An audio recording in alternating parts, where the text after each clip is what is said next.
Hey everyone, welcome to another episode of Grade 8 Events. I'm your host, Delaney Hall. Happy Thursday. Happy to be back with you all again. Of course, it's now June, so we have a lot of summer type events coming up, which is exciting. But you all know every week that I kind of highlight one big event happening for the week or for the weekend. So this week I'm highlighting Juneteenth 2025, a freedom celebration with the Elegba Folklore Society. It's all happening on Saturday at the Manchester Dock on Brander Street in Richmond. It all kicks off around 12:30.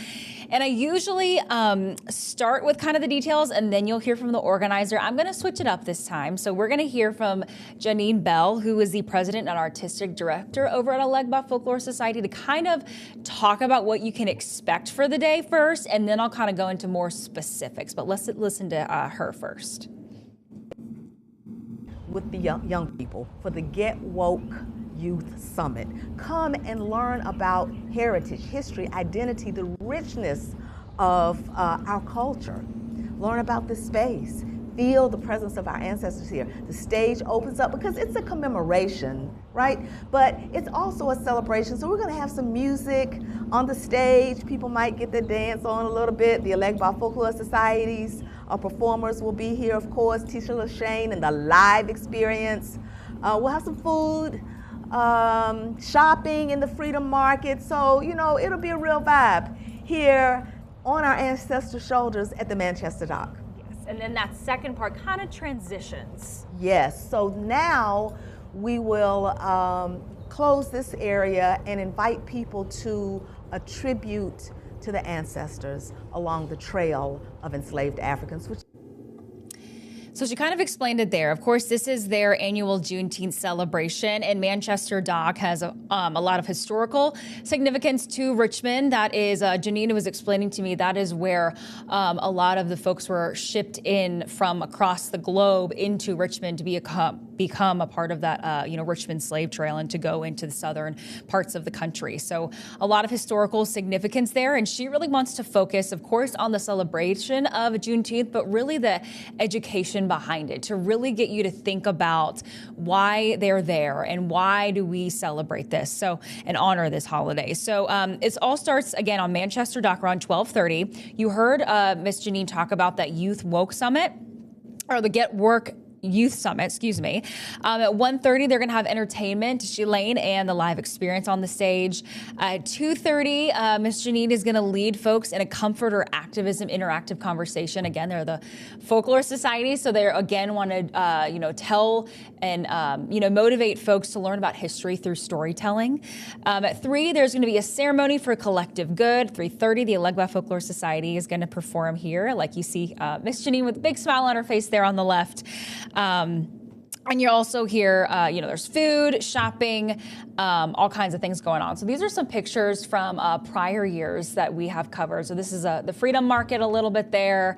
And then what she was talking about, the second portion of the day kind of transition. So they're going to shut down really the Manchester area. And if you've ever been there, that's right where the Trail of Enslaved Africans starts, right where we were interviewing right there. So around 4:30, she's going to guide people down through that trail. There's going to be narratives, historical records, music, and you're going to walk all the way through that trail, and you're going to end at the Shako Bottom African Burial Ground. She says it does take a few hours, but there will be chances for you to sit and to rest. There'll be food and water available, and she is such an expert on this and so passionate about what she does, and she'll be helping to provide that kind of historical reference for everyone that's on that walk.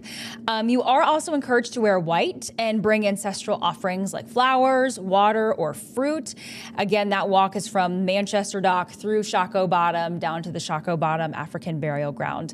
At the end, you're not expected to walk all the way back. There will be buses at the end of that walk that will be able to drive you back to your cars where you parked at the Manchester Dock. So if you're curious about that. This event is free and open to the public, family friendly. I know Miss Janine is very excited about all of this. They put in so much hard work. So if you can head down there this weekend, again at the Manchester Dock, starting at 12:30, that's when everything kicks off. And I'm actually working on some elements that will run tomorrow night in evening shows. More about this, well, you'll hear from Janine, and I'll have a whole write-up on our website, of course, of all the lists of entertainment and speakers and all the conversations that she'll be having during that event as well. So be sure to stay tuned for that. So that is Juneteenth 2025, a freedom celebration. But of course, we have other incredible events happening this weekend. So the Multicultural Festival at Dogwood Dell is happening on Saturday. This is from 1 to 7. Of course, the Dogwood Dell Amphitheater on Arthur Ashe Boulevard. So this is in celebration of Immigrant Heritage Month and World Refugee Day. They're going to have a day full of performances that celebrate cultures that are represented here in Richmond. So I actually have a list right here. I'm going to bring up my browser. Let's see here. You can see just the amount of performances here at the top part, and at the bottom, those are just the food vendors. So you have Mariachi America, Afghanistan Association, Vietnamese community, Panamanian traditions, Chinese culture. There are going to be so many beautiful cultures that will be represented here at the Multicultural Festival. Of course, and if you scroll down, you got food vendors. So Asian Taste, European Deli, Waymakers Foundation, Mimi's Ice and Custard. So you will not go hungry at all, which is pretty great. And something new this year, they actually have something called cultural displays. So this is all according to their website. You'll get there and you're going to find a bunch of different displays and tables, and you're going to be able festival tour card. So if you stop by each table, collect a stamp at each table, put them on your card, your tour card, right? Taking a tour of the world. At the end, once you've collected all your stamps and taken that tour and completed that tour, you can actually submit your tour card to win a prize in a raffle, which is pretty cool. Just another motivator to visit all the different tables and learn about all different kinds of cultures, which is pretty neat, I think. So again, that's the Multicultural Festival at Dogwood Dell on Saturday from 1 to 7. And I believe it is free, so you're good to go there. So the next, I guess this is an event. The new Unbound Free Black Virginians 1619 to 1865 exhibit is now open at the Virginia Museum of History and Culture. If you watched the news last night or this morning, you may have seen Autumn Childress do a story on this. She actually stopped by the museum yesterday to get a sneak peek. It's now open to the public. It's going to be open through, I believe, July 4th or July of 2027. I don't get me wrong. I'll say July of 2027. This tells the stories of free Black Virginians from across the state and of the first captive Africans who got here in 1619 to the abolition of slavery, of course, in 1865. This is told through pictures, artifacts, firsthand accounts. And I was looking through her story and actually her website. It's pretty incredible. There hasn't been a exhibit like this that has told the story like this before. And of course, we have all the local ties here in Richmond and across the state. She said it's really, really powerful, and I'm sure that is true. It is included in general daily admission. I think, did y'all just see that? I think my earring just fell out. Yep. What are you going to do during this live? So that is open until July of 2027. So you do have some time, but it just now opened to the public. Go check it out. Go check out Autumn's story as well. That's on WRAC.com. She has a great write-up about it. And I know she was very much looking forward to checking it out yesterday. So please go out and check her story as well. Again, that's WRAC.com. All right, the last event I want to talk about is the Pamplin Park 250th U.S. Army Birthday Celebration. This is Saturday from 9 to 5. The U.S. Army turns 250, I believe, this weekend.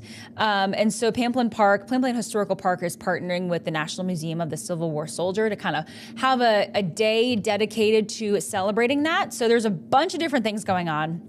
I just kind of wrote down the highlights. There's going to be an encampment with American Revolutionary War soldiers, a mock militia, a camp life demonstration. There's going to be a special noon ceremony with lots and lots of speakers from Dinwiddie and across the area, really talking about Dinwiddie's connection to all of this. Actor and historian Charles Wissinger will portray Patrick Henry and offer a presentation. Live music from the Harken Back String Band, lots of living history there. tourist, you've never been to Pamplin Park, there's always living history happening there. I've been there for a couple stories. Very authentic. It's pretty fascinating to see people pour themselves into these characters and have done so much research to make it historically accurate as possible. It's pretty fascinating. All of these activities are included with general admission. There is free admission being offered for all active duty military, reservists, retirees, vets, and National Guardsmen. I do believe you just need to bring some sort of identification showing that you are a veteran. So that is all happening on Boyd and Plank Road at Pamplin Park Saturday from 9 to 5. So I know I kind of sped through that. Like I said, there are incredible events happening every single weekend here in Richmond, and sometimes it's really hard to decide which ones to highlight just because I have so much limited time and there's so many great events going on. But if you have an event that you'd like for us to know about, please let us know. Send us an email at news@wric.com.